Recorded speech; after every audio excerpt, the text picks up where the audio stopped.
শহর পরিচ্ছন্ন রাখতে নতুন সিদ্ধান্ত কলকাতার মেয়র ফিরহাদ হাকিমের। সকাল 7টা থেকে 9টা পর্যন্ত কোনো পার্কিং জোনে গাড়ি রাখা যাবে না, এমনকি ব্যক্তিগত গাড়ি বা গুমটি থেকেও বাস সরিয়ে রাখতে হবে। মেয়র ফিরহাদ হাকিম শুক্রবার পুর কমিশনার সুমিত গুপ্তাকে এই মর্মে বিজ্ঞপ্তি প্রকাশ করতে নির্দেশও দিয়েছেন। পাশাপাশি মাসের পর মাস পরিত্যক্ত গাড়ি সরিয়ে রাখার জন্য কলকাতা পুলিশ কমিশনারকেও চিঠি দেওয়ার জন্য পুর কমিশনারকে নির্দেশ দেন।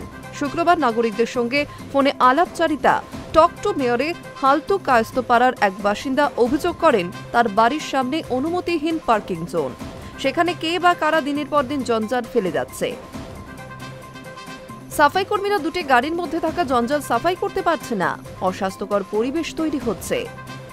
অভিযোগ শুনে মেয়র নির্দেশ দেন, আমার সাফাই কর্মীরা শহরকে পরিচ্ছন্ন রাখতে দিনভর কাজ করেন, মাঝে মধ্যে অভিযানও চালানো হয়, কিন্তু পার্কিং জোন বা রাস্তার ধারে সারি সারি গাড়ি রাখার জন্য রাস্তা সাফাই হচ্ছে না, এমনটাও হতে পারে। তাই কলকাতার নাগরিক ও সাফাই কর্মীদের স্বার্থেই সকালে 2 ঘন্টা রাস্তার ধারে কোনো ধরনের গাড়ি রাখা যাবে না। পুরসভা সূত্রে খবর, শহরের যেসব রাস্তায় রাতে বাস মিনি বাস রাখা হয় সেগুলিও সকাল 7টার মধ্যে সরিয়ে রাখতে হবে। এমনকি ধর্মতলার বেসরকারি বাস গুমটির থেকেও 2 ঘন্টার জন্য গাড়ি সরিয়ে রাখতে হবে। কারণ হিসেবে জঞ্জাল সাফাই বিভাগের এক কর্তা বলেন, সারাদিনের ময়লা আবর্জনা দিনের পর দিন পড়ে থাকলে গালিপিট আটকে যায়, বর্ষার জল বেরোতে পারে না। তাই অত্যন্ত গুরুত্বপূর্ণ নির্দেশ দিয়েছেন মেয়র ফিরহাদ হাকিম। মেয়রের কথায় অনেকের গাড়ি আছে, কিন্তু গাড়ি রাখার জায়গা নেই, এমনটা হতেই পারে। তাদেরও রাস্তা পরিষ্কার করতে ওইটুকু সময় রাস্তার পাশ থেকে গাড়ি সরিয়ে রাখতে হবে। এদিন মেয়র ফিরহাদ হাকিম বলেন, দিনের পর দিন রাস্তায় মালিকহীন গাড়ি পড়ে থাকে, পুলিশ গাড়ি রাখে কোনো আইনি জটিলতার জন্য।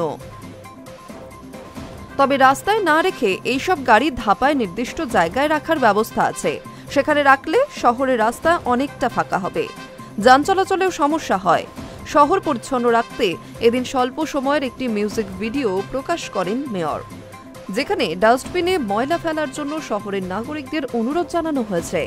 কলকাতার বিভিন্ন জায়গায় ভিডিও দেখানো হবে বলেও জানিয়েছেন মেয়র। High news network.